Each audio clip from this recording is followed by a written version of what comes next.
నర్మదా వేసిన ప్లాన్తో భాగ్యాన్ని ఆనందరావుని పిలిపించి ఊహించని షాక్ ఇచ్చిన వేదవతి. అసలు వేదవతి నర్మదా ఏం ప్లాన్ చేశారు, ఏం జరిగింది అనేది ఈ వీడియోలో తెలుసుకుందాం. రామరాజు దగ్గరికి వచ్చే నర్మదా అయితే, మావయ్య గారు మీరే క్షమించకపోతే ఎలా చెప్పండి, సాగర్ని క్షమించండి అని అడుగుతూ ఉంటుంది. చాలమ్మా, ఇప్పటి వరకు కూడా నేను చాలా తప్పులు క్షమించాను, ఇది మాత్రం క్షమించలేను అని అంటూ ఉంటాడు రామరాజు. అప్పుడే ఇక కొడుకు భవిష్యత్తులో పైకొస్తే నాకు కూడా చాలా ఇష్టమే, కానీ వాడు మోసం చేసి పైకి రావాలనుకున్నాడు, అదే నచ్చలేదు అని అంటూ ఉంటాడు.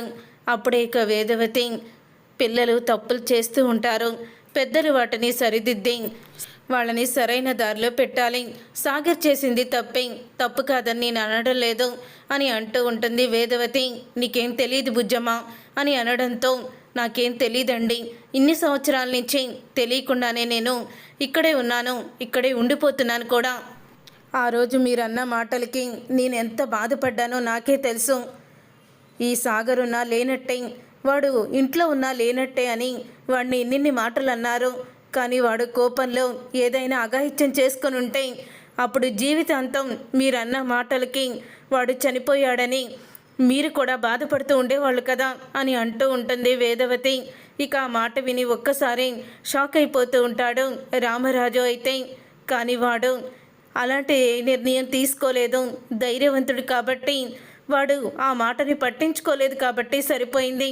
అదే పట్టించుకొని ఉంటే వాడి పరిస్థితి ఏమయ్యేది, అప్పుడు నర్మదా జీవితం ఏమయ్యేది, వాడి ఇంట్లో ఉన్నా లేనట్టే అని మీరు అన్న మాటకి వాడు ఏదన్నా చేసుకుంటే ఇంతమంది జీవితాలు నాశనం అయ్యాయి, మాట అనే ముందు కొంచెం ఆలోచించి మాట్లాడండి అని అంటూ ఉంటుంది రామరాజుని వేదవతి. ఇక వేదవతి అన్న మాటలకి ఒక్కసారే షాక్ అయిపోతూ ఉంటాడు రామరాజు అయితే. ఇక షాక్ అయిపోతూ, బుజ్జమ్మ, అవునండి బుజ్జమ్మనే మాట్లాడుతున్నాను అని అనగానే, అదేంటి అత్తయ్య, ఎప్పుడూ లేనిది మావయ్య గారికి మీరు అలా ఎదురు చెప్తున్నారేంటి అని అడుగుతూ ఉంటుంది వల్లి అయితే. ఇది మేమిద్దరం తేల్చుకోవాల్సిన విషయం, మా భార్యాభర్తల విషయం, నువ్వు మధ్యలో జోక్యం చేసుకోకు అని అంటూ ఉంటుంది వల్లిని. అప్పుడే ఇక వల్లి అయితే వేదవతి మాటలకి షాక్ అయిపోతూ ఉంటుంది. అది కాదు అత్తయ్య గారండి అని అంటూ ఉంటే, చెప్పాను కదా నీకేమీ తెలీదని, నోరు మూసుకొని పక్కనే నుంచో, నాకు కోపం తెప్పించుకో అని అంటూ ఉంటుంది వేదవతి. దాంతో ఇక వల్లి అయితే షాక్ అయిపోతూ ఉంటుంది. అప్పుడే ఇక రామరాజు, నువ్వింత బాధపడుతున్నావని నేను అనుకోలేదు బుజ్జమ్మ అని అంటూ ఉంటాడు. ఇక సైలెంట్ అయ్యి లోపలికి వెళ్ళిపోతాడు. అప్పుడే ఇక నర్మదా అయితే, అత్తయ్య మీరేనా ఇలా మాట్లాడేది అని అందరూ వెళ్ళిపోయాక అడుగుతూ ఉంటే, వల్లి చేసిన మోసం తెలుసుకున్నా నర్మదా అని అంటూ ఉంటుంది. ఇక ఆ మాట విని ఒక్కసారి అప్పుడే ఇక షాక్ అయిపోతూ ఉంటుంది నర్మదా. ఏంటత్తయ్య మీరు చెప్పేది? అవును నర్మదా, వల్లి చేసిన మోసం నేను తెలుసుకున్నాను అని అనగానే అప్పుడు ఇంకా అంటూ ఉంటుంది నర్మదా అయితే, మీకెలా తెలిసింది అత్తయ్య అని అడుగుతూ ఉంటుంది. అప్పుడే తన తల్లితో ఫోన్లో మాట్లాడేదంతా కూడా నేను విన్నాను, కానీ ఈ విషయాన్ని చెప్పడానికి నేను అడుగు ముందుకు వెయ్యలేకపోయాను, ఎందుకంటే నా పెద్దోడు చాలా మంచోడు, అలాంటి మంచోడికి ఇలాంటి దిక్కుమాల సంబంధం చూశారేంటి నాన్న అని వాడు ఆయన్ని నిలదీస్తాడు. ప్రేమించిన అమ్మాయిని కాదనుకొని మేము చూసిన సంబంధమే పెళ్లి చేసుకున్నాడు, వాడి జీవితాన్ని మేమే నాశనం చేశామని బాధపడుతూ ఉంటుంది వేదవతి. వాళ్ళు పెళ్ళి కూడా మోసం చేసుకున్నారత్తయ్య అని నర్మద మొత్తం వల్లి వాళ్ళు ఆడిన నాటకాన్ని అర్థం కూడా చెప్తుంది. దాంతో ఒక్కసారి షాక్ అయిపోతూ ఉంటుంది వేదవతి అయితే. ఇంత జరుగుతున్నా కూడా ఎందుకు నాకు చెప్పలేదు నువ్వు అని అడుగుతూ ఉంటుంది నర్మదని.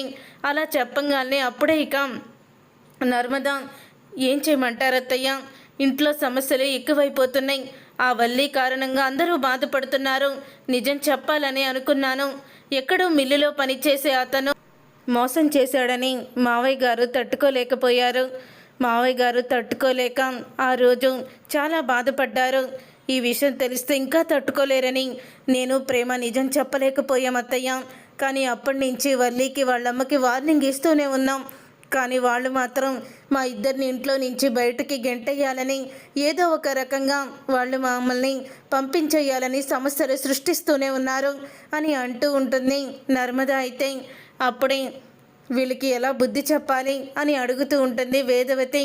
నేను చెప్పినట్టు చెయ్యండి అత్తయ్య అని అంటూ ఉంటుంది నర్మద. మీ ప్లాను చాలా బాగుంది నర్మద, ఇప్పుడే మీ మావయ్య గారి దగ్గరికి వెళ్తాను అని వేదవతి అయితే రామరాజు దగ్గరికి వెళ్తుంది. ఇక రామరాజు దగ్గరికి వెళ్ళి నేను అన్న మాటలకి మీరు బాధపడ్డారా అని అడుగుతూ ఉంటుంది. లేదు బుజ్జమ్మ, నీ బాధని అర్థం చేసుకున్నాను అని అంటూ ఉంటాడు రామరాజు. సరేనండి, నేను పాపం వల్లిని కూడా తిట్టేశాను, వల్లి బాధ్యతను కూడా మనమే తీసుకోవాలి అని అంటూ ఉంటుంది వేదవతి. ఇప్పుడు వల్లి బాధ్యత ఏముంది తీసుకోవడానికి అని అనగానే అదేంటండి అలా మాట్లాడుతున్నారు, వాళ్ళ అమ్మ వాళ్ళని ఎవరో మోసం చేశారని చెప్తున్నారు కదా, ఆ మోసం చేసిన అతన్ని మనం పట్టుకోవాలి, అతని మీద కేసు పెట్టాలి, అందుకని వాళ్ళ ఆస్తి వాళ్ళకి వచ్చేలా చెయ్యాలి అని అంటూ ఉంటుంది వేదవతి. అవును, నువ్వు చెప్పింది కూడా నిజమే అని అనగానే ఒక్కసారి ఆ మాట విని ఇక షాక్ అయిపోతూ ఉంటాడు రామరాజు. ఇంతలా ఆలోచిస్తున్నావా నువ్వు అని అనగానే అవునండి, ఇంతలా ఆలోచిస్తున్నాను, మనం కూడా వల్లి వాళ్ళకి సహాయం చెయ్యాలి అని అంటూ ఉంటుంది వేదవతి. అప్పుడు ఇక వేదవతి అన్న మాటలకి అంటూ ఉంటాడు రామరాజు ఇలాగా. సరే, వల్లితో నేను మాట్లాడతానని వల్లి దగ్గరికి వెళ్ళి అమ్మ వల్లి, నువ్వు వెళ్ళి మీ అమ్మ నాన్నని ఇక్కడికి రమ్మని చెప్పు అని అనగానే ఎందుకు మావయ్య గారండి అని అంటూ ఉంటే ఏం లేదమ్మా, వాళ్ళతో నేను మాట్లాడాలి, వాళ్ళని రమ్మని చెప్పు అని అనగానే ఒక్కసారే షాక్ అయిపోతూ ఉంటుంది వల్లి.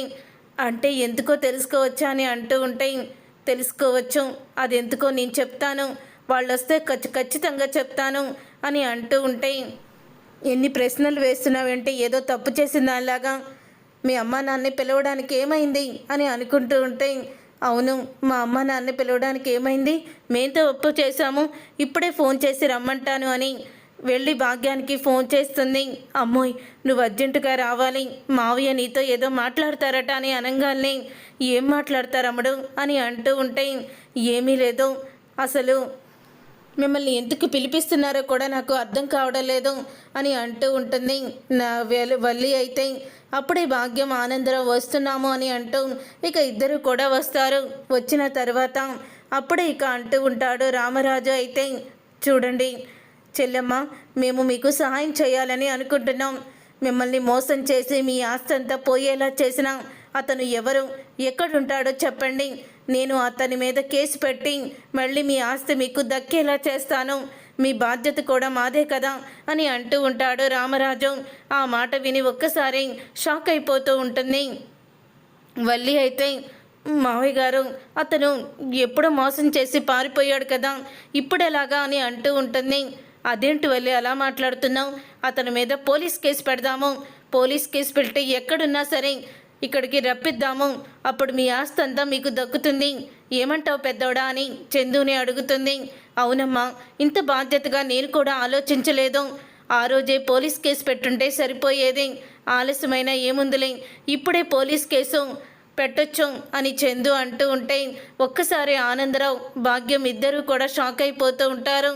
అది మావయ్య గారండి అది అని అంటూ ఉంటే చూడమ్మా, అతని ఫోటో ఉన్న అతని డీటెయిల్స్ రేపటికల్లే నా దగ్గర ఉండాలి, అప్పుడు అతని మీద కేసు పెడతాను అని చెప్తూ ఉంటాడు రామరాజు. అయితే చూశారు కదా ఫ్రెండ్స్, ఈ విధంగా భాగ్యానికి ఆనందరావుకి వల్లికి చుక్కలు చూపించబోతుంది నర్మద. మరి ఇలాగే జరగాలని మీరు కోరుకుంటే తప్పకుండా వీడియోనైతే లైక్ చేయండి, మీరు చేసే ఒక్క లైక్ మాకు ఎంతో సపోర్ట్నిస్తుంది.